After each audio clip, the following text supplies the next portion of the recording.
नमस्कार दोस्तों, आप सभी को। हम माइंड केयर हॉस्पिटल में मेरी जो पूरी टीम है वो काम करती है। और बहुत सी बारी हमें कुछ ऐसे इंसान मिल जाते हैं, ऐसे लोग मिल जाते हैं जो हमें भी हिला देते हैं। जो हर दिन या हर रोज मैं यूं कहूँगा कि हमें बहुत सारे लोग अपने दिल की बात बताते हैं, लेकिन कुछ ऐसे केस हमारे बीच में आ जाते हैं जो केस हमें सोचने पर मजबूर कर देते हैं, कुछ नया विचार करने में मजबूर कर देते हैं। और उन्हीं विचारों से बहुत सारी चीजें जो है वो हो जाती हैं। जैसे कि अभी कुछ ही वक्त पहले आप सभी ने एक माइंड पल्स हेल्थ का एक पूरा इकोसिस्टम जो आपने सुना कि हमने एक ऐप बनाई है। और इस ऐप के अंदर आज मैं एक अनाउंसमेंट करना चाह रहा हूँ। और वो अनाउंसमेंट ये है कि इसके जो फाउंडर है ना, इसकी जो फाउंडर है वो एक दो छोटी छोटी जो बच्चियां हैं उनको मैंने बनाया है। और वो बच्चियां जो है वो मेरी खुद की बच्चियां हैं, है ना। एक तो मेरी भांजी है और एक मेरी बेटी है जिसका नाम है गर्विता। ये तो ऊपर उसकी फोटो है गर्विता की, जो लगभग जो है वो 2.5 महीने की है। और मेरी जो भांजी है वो लगभग 2.5 साल की है। लेकिन इनको मैंने बनाया क्यों, ऐसा मेरा विचार क्यों आया, मैं इसके बारे में जब सोचता हूँ। और उसके साथ में एक और आप यहाँ पोस्टर देख रहे होंगे जो कि कल मैंने रिलीज किया था कि इस माइंड पल्स हेल्थ इकोसिस्टम के अंदर मैं 100 महिला शक्ति को फाउंडर बना रहा हूँ। उनको हम मैनेजमेंट का पूरा पोर्टल देंगे, उनको ऐप देंगे मैनेजमेंट उनको सिखाएंगे। और इसके साथ में अगर वो काउंसलिंग करना चाहे तो काउंसलिंग से संबंधित वो काम ले। अगर वो इसके साथ में अगर कोई मार्केटिंग का काम वो देखना चाहे, है ना, तो वो मार्केटिंग से संबंधित वो काम ले। अगर कोई पोस्टर बना सकते हैं, कुछ डिजाइन कर सकते हैं, कुछ एनिमेशन वीडियोस बना सकते हैं ताकि हमारी सुविधाएं आगे करें। ऐसा हम क्यों कर रहे हैं, इसके पीछे कारण क्या है दोस्तों। अभी मेरे साथ में एक हमारे से जो सेवाएं ले रहे हैं वो एक बच्ची है। मैं यूं कहूंगा कि वो मेरे बहन की तरह है। और उनको मैंने जो है एक कोशिश की है पिछले कुछ टाइम से कि भी उनका जो मानसिक स्वास्थ्य है वो और अच्छा हो और मजबूत हो। और यहाँ किस वजह से मैंने एक्स्ट्रा कोशिश किस वजह से की और आज अभी मेरे साथ में वो बैठे भी हैं, इस वजह से क्योंकि मैं यूं मान के चलो इतनी स्किल हो गई है कि मैं एक इंसान को जब वो आता है हाव भाव और उसका सीरियसनेस देखकर मैं पता लगा सकता हूँ वो अपने लाइफ को लेकर कितना सीरियस है, वो पढ़ाई को लेकर कितना सीरियस है, अपने पैरों पर कितना खड़ा होना चाहता है। और इसी वजह से आज का ये जो विषय है वो ये है कि अपनी बच्चियों को सबसे पहले अपने पैरों पर खड़ा करें और फिर उसके बाद में उनका रिश्ता देखें। दोस्तों, मैं हर एक पिता को कहना चाहता हूं, उस पिता को जो पिता इस दुनिया का सबसे मजबूत पिता है। क्योंकि इस दुनिया के अंदर अगर कोई इंसान सबसे मजबूत होता है तो वो मुझे लगता है कि वो एक बेटी का जो बाप है वो सबसे मजबूत है। क्योंकि बेटी का जो प्रेम है, और बेटी जब बड़ी होती है, जब बेटी पैदा होती है घर में जब आती है, तो मुझे लगता है कि उसी वक्त से वो इंसान मजबूती की ओर जाने लग जाता है। उसके पास में हर प्रकार का जो सामर्थ्य है वो आने लग जाता है। लोग कहते हैं कि बेटियां जो है वो सिर्फ लक्ष्मी है, मैं यूं कहता हूं कि सिर्फ लक्ष्मी नहीं है, वो हर एक रूप में है। अगर मैं कहूं कि शक्ति का जो प्रतीक अगर हम काली माँ को कहें या फिर शक्ति का जो भी प्रतीक अगर है तो वो प्रतीक बेटियों के रूप में है। क्योंकि बेटी अगर घर पे है तो मान के चलना कि वो बाप जो है वो एक नॉर्मल बाप नहीं होता, वो शक्ति का एक बहुत ही बड़ा पुंज होता है। अगर उसके साथ में लड़ाई करने मुझे लगता है कि अगर 50 लोग भी आ जाए वो अकेला, उसकी हिम्मत जो है वो इस रूप में रहेगी कि वो अकेला सबसे भिड़ ले। तो ये बात मैं क्यों कहने जा रहा हूं, और एक ऐसा रियल केस जो केस मुझे भी थोड़ा हिला देता है, मुझे भी मतलब उस केस ने थोड़ा मजबूर किया कि मैं आप सभी के साथ में शेयर करूं। और क्यों शेयर कर रहा हूं, क्योंकि देखो ये चीजें जब इनके साथ में हुई है तो और भी बहुत सारे लोगों के साथ में हो सकती है, एक नंबर बात। दूसरा ये चीज कि इनके दुख को, इनके दर्द को, इनकी समस्या को जितना हम कम कर सकें, जितना हम आसान कर सकें, इसका एक प्रयास किया जाए। तो तीसरा नंबर बात कि जिन्होंने भी इस केस को इस रूप में लाए हैं, जो भी दोषी हैं वो दोषी अपने आप का आकलन करें, उनको किसी और को बताने की आवश्यकता नहीं है। वो कहते हैं ना कि भगवान और जो शैतान है दोनों एक इंसान के माइंड में होते हैं, दोनों एक इंसान के अंदर होते हैं। हमें अपना खुद का अवलोकन करना चाहिए, हम कहाँ पर सही हैं, कहाँ पर गलत है। अगर हम गलत हैं तो आप उस गलती को जो है कितने दिन तक आप छुपा पाओगे। एक ना एक दिन गलती वो जो है वो आपको अपने आप को गिराने में वो गलती है वो काम करने लग जाएगी। दोस्तों ये जो केस है कुछ इस प्रकार से है कि ये मेरे सूरतगढ़ के पास की लड़की है, और यानी कि टीबा बेल्ट की लड़की है, जहाँ पर यूं मानो कि भी रेगिस्तान का वो एरिया है। और वहाँ पर क्या है कि भाई जीवन जो है वो अपने आप में बहुत ही एक संघर्षपूर्ण रहता है। लेकिन इनकी जो शादी है वो मेरे सूरतगढ़ से लगभग 20-25 किलोमीटर 30 किलोमीटर पास में एक छोटा शहर है, वो एक ऐसा तहसील है जहाँ पर बहुत अच्छा एरिया है। और परिवार वालों ने एक अच्छा घर देखा कि साहब जिनके घर के अंदर पढ़े लिखे लोग थे इस प्रकार से। और जो लड़की है वो मैं पक्का विश्वास के साथ मैं कह सकता हूँ वो पढ़ाई को लेकर बहुत ही ज्यादा सीरियस, वो पढ़ने पर पूरा उसका ध्यान देना। लेकिन आगे चलकर हुआ ये कि शादी होगी और शादी के कुछ ही समय के बाद जो घर वालों का जो व्यवहार है वो थोड़ा सा गड़बड़ हो गया। उनको लगा कि भाई ये तो इनकी मजबूरी थी कि इन्होंने हमारे पास में ऐसे शादी की। क्यों जी, मैं ठीक बोल रहा हूँ, है ना। और उनको लगा कि ये मजबूरी के अंदर यूं है कि हम तो इस लेवल पर थे, हम हमारा तो यहाँ है, हमारे तो सरकारी नौकरी लगे हुए हैं, हमारे तो इस प्रकार से लगे हुए हैं। तो भाई इसके अंदर यूं है कि जो दहेज की जो रकम है वो भी इस प्रकार से होनी चाहिए। ऐसा हुआ जैसे कि भी डॉक्टर्स के लिए बोला जाता है, भाई बहुत से समाजों के अंदर ऐसे होता होगा कि डॉक्टर्स के लिए इतना दहेज हो, ये दहेज हो, वो दहेज हो, कि यहाँ तक कि 2-4 दिनों के बावजूद बाद में ही जो है इनके घर पर समाचार पहुंचाया गया, इनको खुद को बोला गया कि साहब दहेज आपने कम जो दिया था इसमें तो हमारी आपने क्या की एक प्रकार से बेइज्जती करवा दी। ऐसा हुआ। मैं उनको बता देना चाहता हूँ, सबसे पहले तो उनके दिमागी जाले में दूर कर देना चाहता हूँ कि भाई मैं इस वजह से आप सबको बोल सकता हूँ क्योंकि मैंने अपने शादी के अंदर जो है वो आप जो दहेज जो बोलते हो, पूरे शादी के प्रोग्राम में हमारे दहेज वाली जो रस्म होती है जिसको बोलते हैं समटूनी, वो समटूनी थी नहीं। बड़े बुजुर्ग जो है वो देखते रह गए कि साहब वो समटूनी वाला प्रोग्राम कब है, तो वो समटूनी थी ही नहीं। मैं अगर कोई किसी इंसान को ऐसे लगता है कि साहब दहेज और दहेज से संबंधित चीजें, तो मैं उनको कहने देना चाहता हूँ कि वो थी ही नहीं। हमारे जो शादी के अंदर सबसे खूबसूरत बात ये थी जो मैंने स्वीकार किया, मैंने दिल से स्वीकार किया, वो ये किया कि मैडम को जो है उनके माता पिता ने जो पढ़ाई करवाई, जो उन्होंने पढ़ाई करवाई, जो उनके पास डिग्रियां इतनी सारी, जो बहुत सारी जो डिग्रियां हैं उनकी, ठीक है ना, वो मैंने अपने माथे पर लगा के एक प्रकार से क्या है कि उसको स्वीकार किया कि ये जमाना बदल चुका है।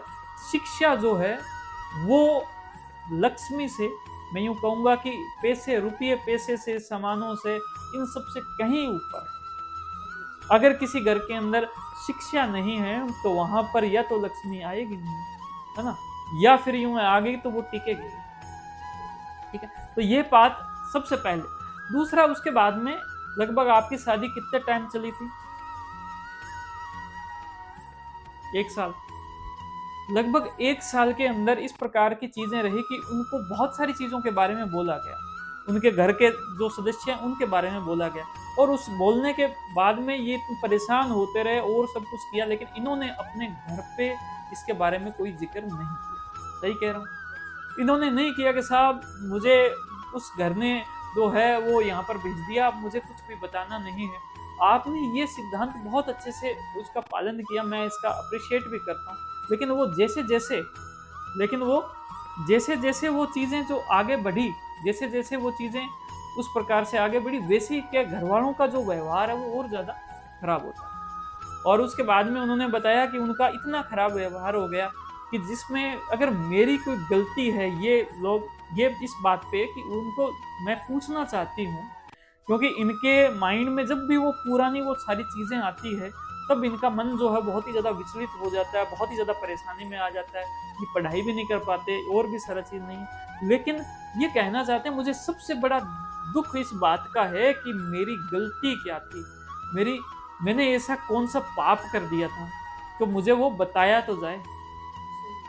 तो मैं इसके लिए मैं एक ओपन चैलेंज भी दे देना चाहता हूँ कि जो भी परिवार ऐसा होगा वो समझ जाएगा क्या चीज़ है। और मैं कोई एक परिवार की बात नहीं कर रहा कि मुझे इन्होंने बताया मैं इसलिए इनकी बात नहीं कर रहा। मैं ये कह रहा हूँ कि हो सकता है कि इनकी बात के अंदर बहुत होती है सर, जो समाज की वजह से या अपनी फैमिली की वजह से वो घर पे बातें नहीं शेयर कर पाती। अपना सबसे बड़ा फैमिली होती है ना, वही फ्रेंड होती है, उसको सारी बातें शेयर करो।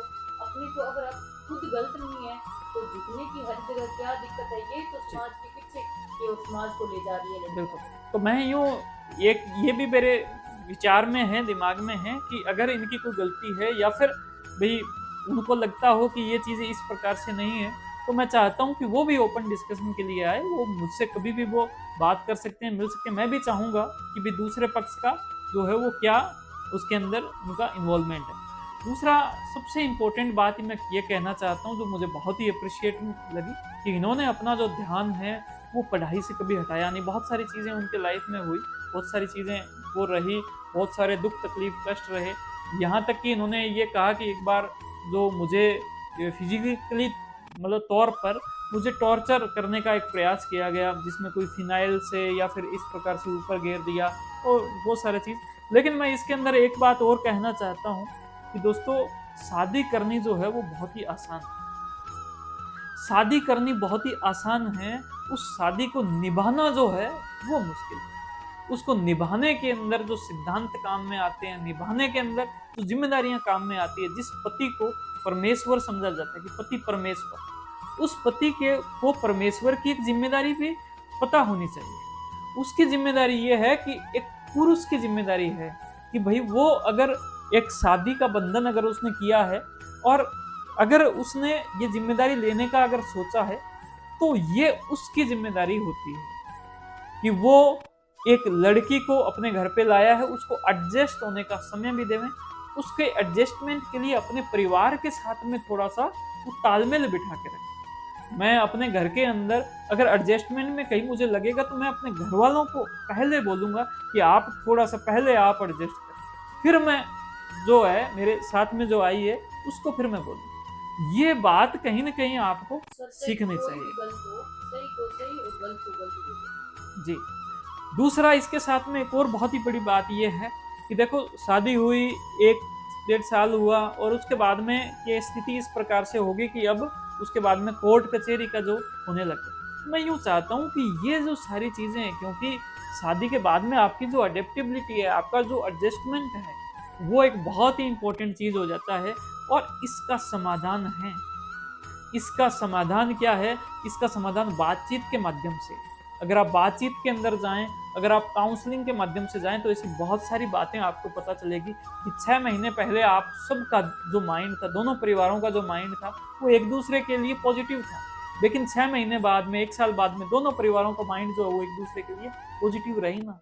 वो नेगेटिव अगर वो माइंड हुआ है तो उसके पीछे बहुत सारे कारण रहा है, बहुत सारे बिलीफ सिस्टम जो है उसका रोल रहा है। लेकिन उसके बीच में मैं एक ही बात कहना चाहता हूँ कि मुझे बड़ा ही एक प्रकार से मोटिवेटिंग लगा इनकी कहानी, इनका चीज़ें कि सब कुछ ठीक था, घर वालों ने बहुत ही एक अच्छा विचार देकर शादी की, लेकिन 1 साल के बाद में मैं सहन करती रही 1 साल तक। क्या मैं सही कह रहा हूँ? 1 साल तक मैंने सहन करता रहा, मैं सहन करती रही कि कोई बात नहीं, कुछ नहीं।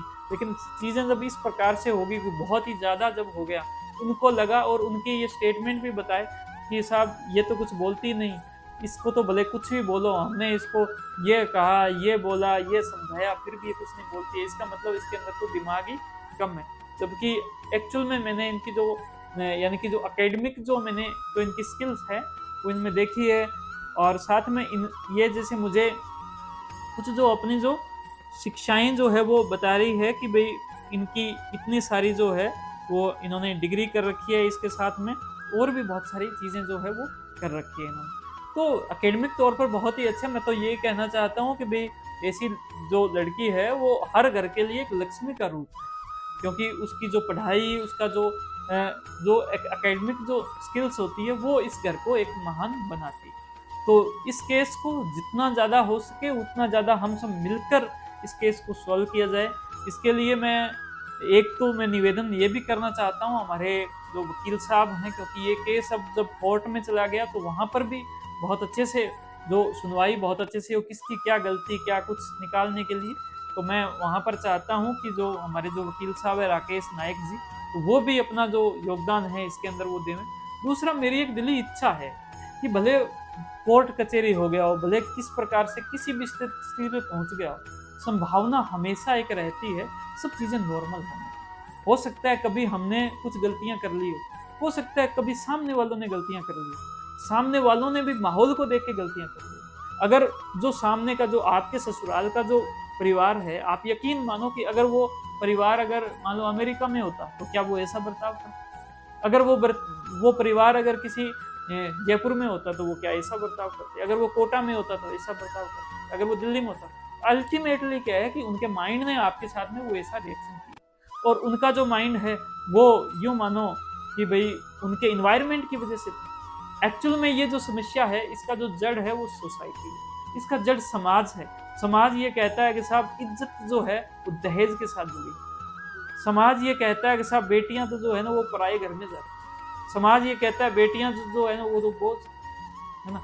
मेरे बेटी हुई, मुझे भी बहुत सारे लोगों ने डायरेक्ट नहीं कहा, लेकिन उनके मन के अंदर कहीं ना कहीं सवाल आया होगा कि साहब ये इसके तो बेटी हो गई, अगर बेटा हो जाता तो ये तो और ज्यादा हवा में हो जाता।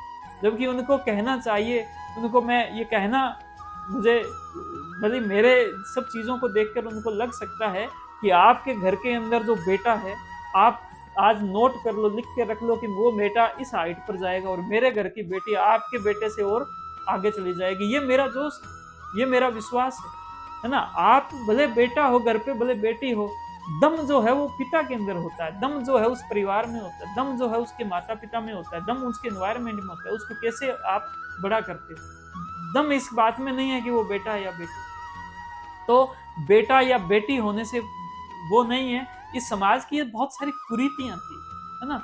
ये बहुत सारी वो चीज थी जिसकी वजह से बहुत सारी जो बच्चियां हैं, बहुत सारी जो महिलाएं हैं वो प्रभावित हुई है। हमने एक प्रयास किया है हमारा माइंड पल्स इकोसिस्टम के माध्यम से, जैसा कि आप यहाँ पर जो देख पा रहे हैं, है ना। आपने यहाँ पे जो ये जो आपने देख पाए कि हमने इस इकोसिस्टम के लिए 100 जो है को फाउंडर्स हमने बनाने का एक लक्ष्य किया है, और इसके साथ में इस इकोसिस्टम के जो फाउंडर है वो मेरी जो बेटियां हैं उनको मैंने बनाया है। और संदेश उसके पीछे यही है, मैं हर रोज मैं लोगों के आंसुओं से एक प्रकार से मुखातिब होता हूँ। लोगों के जो आंसू है वो बहुत सारी चीजें जो बयान करते हैं। तो आपका बहुत धन्यवाद इस पूरी वीडियो को देखा, अगर आप अंत तक पहुंचे हो तो मैं आपको शुक्रिया अदा करना चाहता हूँ। बहुत सारी बातें, बहुत सारे भाव, बहुत सारे विचार थे, और मैं इनको कहना चाहता हूँ कि आप अपने जीवन के अंदर एक मजबूती के साथ में आप खड़े हो, मजबूती के साथ में आप लड़ें, है ना। और मैंने जो भी चीज़ें आपके सामने रखी वो, और अल्टीमेटली मेरा एक दिली इच्छा है कि जिस भी लेवल पर ये मैटर पहुंच गया हो, पारिवारिक मैटर भले जिस भी लेवल पर पहुंच गया हो, उम्मीदें हमें हमेशा रहती है। जब आपने प्रारंभ किया था, जब आपने शुरुआत की थी, इस रिश्ते की शुरुआत की थी, वो दिन कोई दूर नहीं, 2 ढाई साल 3 साल होंगे, ठीक है। उस वक्त आपने भविष्य यही देखा था कि सब चीजें सॉल्व हो जाएगी, सब चीजें आसानी में हो जाएगी। अगर वो चीजें आसानी में नहीं है, सॉल्व में नहीं है, हमारा परिवार जो है वो आगे नहीं बढ़ा, तो कहीं ना कहीं गलतियां खुद की होती है, गलतियां अपनी होती है। भले वो किसी भी पक्ष की हो, किसी की कम हो सकती है, किसी की ज्यादा हो सकती है ना, वो हर किसी की होती है। लेकिन उसमें मैं सबसे ज्यादा जो अगर दोषी अगर किसी को मानता हूँ तो वो उस पति परमेश्वर को दोषी मानता हूँ कि वो परमेश्वर कहने के लायक नहीं रहा। अगर वो किसी कोई भी जो रिश्ता है, क्योंकि बच्चियां जो है उसको प्रकृति ने इमोशनलिटी उनके अंदर दी है ताकि वो बच्चों को बहुत अच्छे से संभाले। जब इमोशंस बहुत ज्यादा होते हैं तो उनके अंदर गुस्सा भी ज्यादा होगा। कुछ बात उन्होंने बोल दी वो बच्चों की तरह, अगर उन्होंने उस वक्त बोल दिया थोड़ी देर शांति कर लो, थोड़ा कुछ टाइम बाद में उनको फिर बातचीत करके देखो, वो नॉर्मल होंगी, वो भूल जाएगी सब चीज़ों को। पुरुष थोड़ा सा अलग स्वभाव है। तो मेरे ये सिद्धांत रहते हैं कुछ।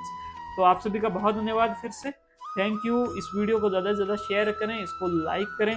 और अगर इसमें मैं और डिटेल में बात करूं, अगर मैं समाज का नाम ले सकूं, क्योंकि वो जो समाज है वो एक प्रकार से मेरा भी एक प्रकार से वो समाज है, किस समाज से है, अगर कोई जानना चाहते हैं तो मेरे पास में आप लोग आ सकते हैं, मुझसे पूछ सकते हैं।